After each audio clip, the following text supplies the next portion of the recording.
Now, as Europe braces itself for a heatwave with temperatures expected of up to 40 degrees, the French capital is preparing to keep Parisians cool. Rosie Wright in The Cube has more on that. Rosie?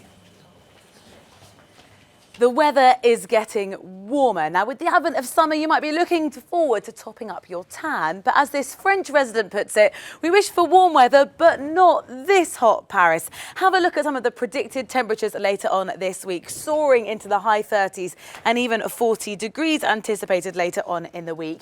And this is actually cause for potentially a crisis. Back in 2003, there was a devastating heat wave. Many Parisians lost their life, particularly elderly, lonely, maybe people living by themselves who just simply weren't able to deal with the heat. So what's happened? Level 3 heat alert has been put into place. And as the mayor of Paris puts it, lots of strategies ever since then have been put into place and they've kicked in again now. For example, fans in nurseries and schools, opening many of the parks for much longer hours, some pools as well. And let's just have a look at example of what's going to happen for some of the most vulnerable, so those young people. Well, the Deputy Mayor of Paris has tweeted this: we've got a plan for the children in nurseries and schools. They've got this kind of heat protection pack that's been sent out to all of them. They've also issued lots of advice to how to keep those children at school cool.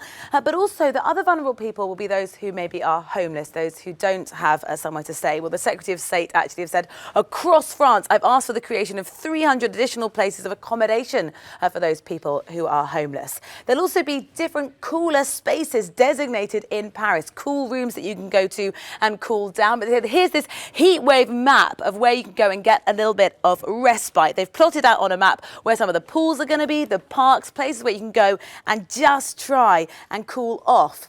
And the Ministry of Interior have said as well, this is the advice that we're giving to all of our citizens. This will affect the entire territory, so do look after yourself. And some people might want to go for a swim. Now, it's illegal to swim in the Seine, but as this person suggests, you could maybe just take an inflatable to your local fountain.